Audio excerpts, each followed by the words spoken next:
Remontémonos a las frías costas del Polo Norte, cerca de Groenlandia y del Ártico canadiense, donde encontraremos a una especie de mamífero que nos sorprenderá. Me refiero al monodón monoceros, o mejor conocido como narval. Es una especie de cetáceo odontoceto de la familia Monodontidae. Es el único integrante del género Monodon y una de las 2 especies de la familia junto con las belugas.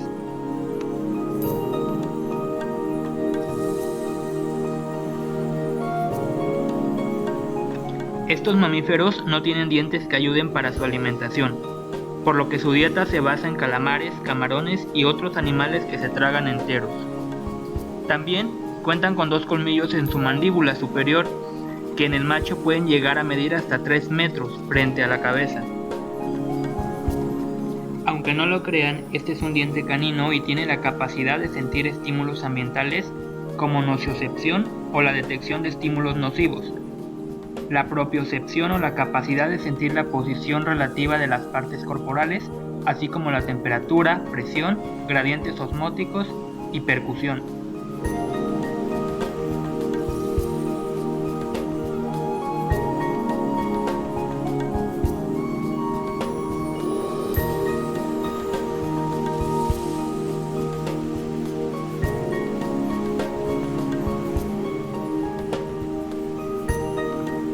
Este colmillo de dentina es un impresionante ejemplo de la ingeniería evolutiva en el narval.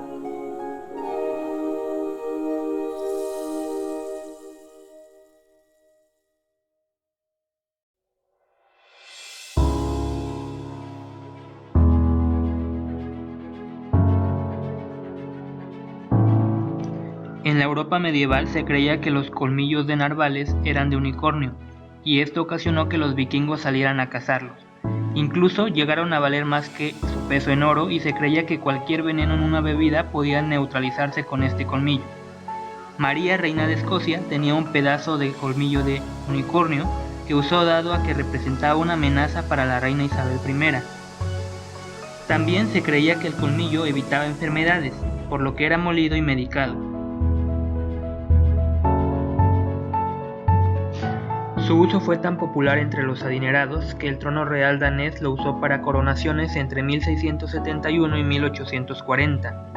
Se hicieron copas como estas del año 1600 y también cetros de joyas como este de la corona de Austria, adornado con joyas preciosas.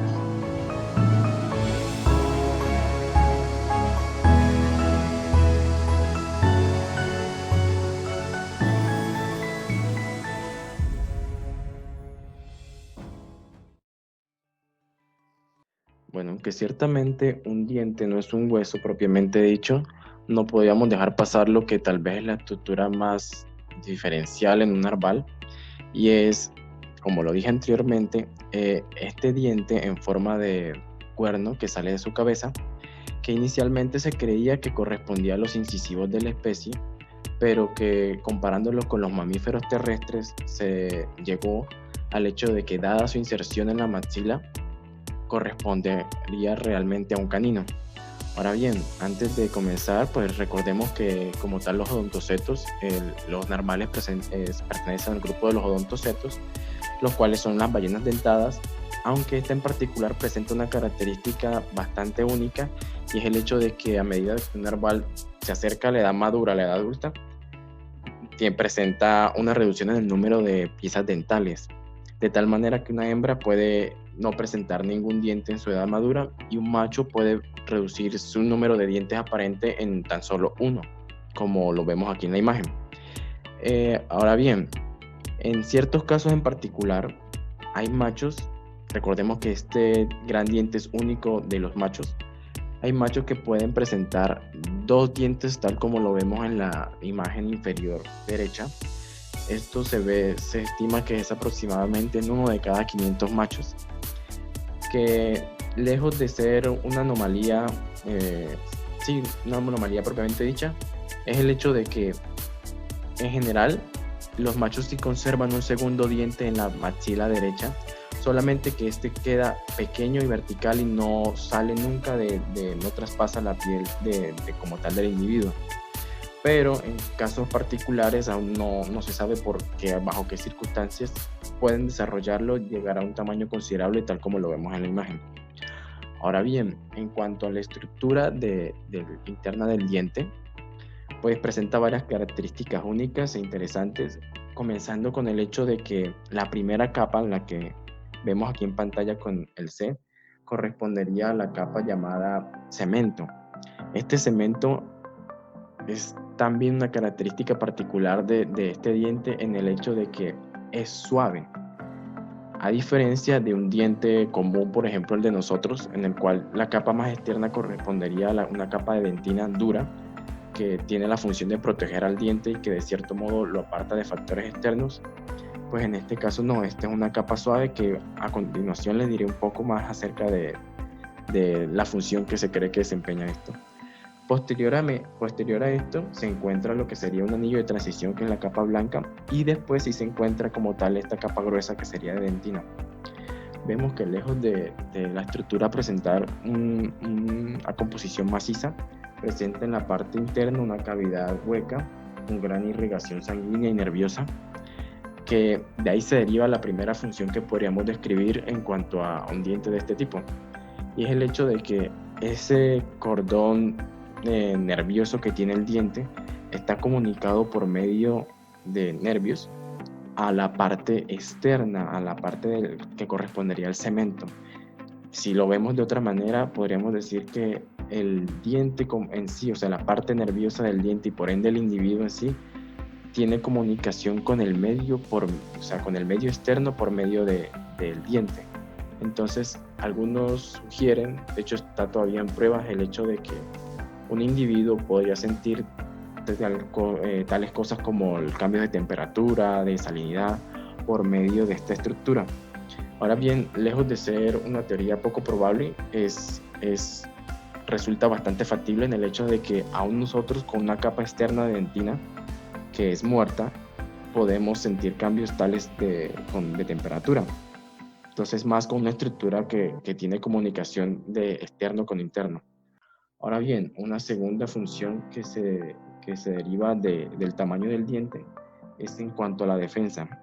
Pues el diente general presenta un tamaño aproximado de 2 a 2,7 metros, que es un tamaño bastante considerable, y presenta la evidencia para decir que se utiliza para defensa, en particular contra otros individuos de su misma especie o individuos grandes, es el hecho de que una característica particular que hasta el momento no he conocido uno más, es el hecho de que si este diente se parte, a diferencia de un diente normal, que veámoslo de esta manera, un diente se diferencia de un hueso en el hecho de que la capa externa del diente es dentina y esta es muerta. Por tal razón, un diente al romperse no se regenera, mientras que un hueso por tener una capa viva, si después de una fractura sí se puede regenerar. Este tiene un carácter intermedio, dado que es un diente y tiene dentina, pues la dentina de este diente sí se regenera posterior a una ruptura, por lo cual se piensa el por qué se rompería, o sea, qué factor influye en el hecho de que un diente de este tipo se rompa. Y se encuentra evidencia que respalda esto, es el hecho de que algunos individuos suelen presentar heridas, o sea, cicatrices de heridas, lo cual podría deducirse que es a causa de un enfrentamiento con otro macho. Como tercera característica, que esta ya es más que comprobada en video incluso, es el hecho de que utilizan ese diente para aturdir a los peces, a modo de bate, si queremos verlo de esa manera. O sea, le pegan a los peces, ellos se sacuden de tal manera que su diente pegue contra un pez y este pez aturdido ya es una presa aún más fácil. Y la última es una característica que tiene que ver con la reproducción, y esto en parte a que solamente se presenta estos dientes de gran tamaño en los machos de la especie. Por lo tanto, podría suponer que también representa una ventaja a nivel reproductivo. Los narvales, al igual que otros tipos de mamíferos, cuentan con 4 tipos de vértebras: las cervicales, las torácicas, las lumbares y las caudales, así como los huesos chevron. Aquí el ejemplo: en la parte de arriba tenemos a una ballena y en la parte de abajo a un delfín. En la mayoría de mamíferos vamos a tener 30 vértebras, pero excluyendo las caudales. En este caso, en el narval, primero vamos a revisar las vértebras cervicales y vamos a ir acercándonos un poco más. En el narval vamos a tener 7 vértebras cervicales y las dos van a ser muy importantes. Aquí tenemos la primera, voy a contar de izquierda a derecha. La primera, que se llama atlas, la segunda se llama axis. Tenemos aquí una tercera, una cuarta, una quinta, una sexta y la séptima. Si se dan cuenta, la siguiente ya no es cervical. ¿Por qué? Porque está unida a una costilla. Entonces eso ya pertenece a la región torácica. La razón por la que es muy importante las primeras dos vértebras es porque tienen una articulación sinovial. Entonces esta articulación lo que va a permitir es de que haya un rango de movimiento entre el cráneo y la primera vértebra. Por ello podemos decir pues sí o no. O sea, este movimiento es el que nos va a permitir estas vértebras, y por ello son muy importantes porque le dan esta movilidad al cráneo en todos los mamíferos. Aquí tenemos la presencia del esternón en un delfín abajo y en una ballena arriba. Nótese que el delfín tiene esternebras, mientras que en la ballena solamente está el esternón. Ahora vamos a hablar sobre la región torácica. Esta está compuesta de 11 vértebras torácicas. Algunas, las primeras, se van a unir a estas otras vértebras que se llaman vértebras del esternón.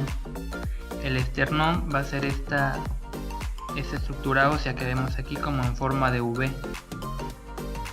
Entonces vemos 7 vértebras esternales unidas a 7 vértebras torácicas. A la vez el esternón tiene discos óseos, que los vamos a ver aquí. Aquí de donde se articula esta vértebra del esternón, estos son los discos óseos.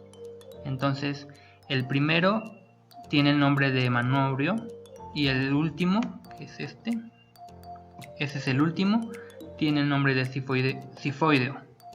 Entonces esta parte del medio se le llama cuerpo. Pues aquí vemos, acá adentro se alojarían los órganos. Entonces vemos que la región torácica va a tener dos funciones, va a cumplir dos funciones muy importantes. La primera es de que va a dar soporte longitudinal al cuerpo, y la segunda pues es de que va a cubrir estos órganos, es decir, que va a dar soporte a los músculos del diafragma. Bueno, ahora vamos a ver lo de la parte torácica. Tenemos varias vértebras, ya la habíamos mencionado, pero lo curioso de aquí es de que algunas van a ser bicipitales y otras monocipitales. Por ejemplo, las últimas, las de la parte posterior, vamos a ver aquí. Bueno, de acá, viendo la de la parte ventral, vemos que nada más hay una costilla que se va a unir a la parte que se llama parte transversa de la vértebra. Entonces esta sería de tipo monocipital, solamente tiene una unión. Sin embargo, de este lado tenemos una costilla bicipital. ¿Por qué? Porque tenemos aquí una ramificación. La parte que estoy señalando ahorita, aquí, esta se llama capítulo y se va a unir a esta parte. Se supone que se tiene que unir. Aquí lo que estamos viendo es de que pues evidentemente no hay una unión. La parte de arriba, esta se llama tubérculo, y el tubérculo va unido a la apófisis transversa de la vértebra. Entonces esto pasa en los mamíferos marinos porque el hecho de que no haya una unión facilita que el animal, cuando nada a mayores profundidades, pues tenga, digamos, esa capacidad de movimiento en sus vértebras para acomodar el volumen pulmonar, así como los órganos de dentro. Entonces eso sería como una ventaja que tienen todos los mamíferos marinos.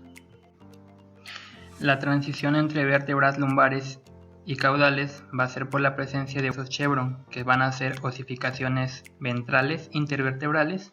Aquí vemos donde estoy señalando, es el primer hueso chevron, y bueno, a partir de aquí hacia atrás, hacia la parte posterior del narval. Entonces aquí también observamos un vestigio de pelvis. Los mamíferos marinos no van a tener pelvis, solamente este vestigio. Y bueno, esperemos que el video les haya gustado. Aquí tenemos varios ejemplos de la pelvis en mamíferos. Hasta abajo tenemos al delfín y a la ballena, y pues como ya se había mencionado, no presentan pelvis, solo vestigios.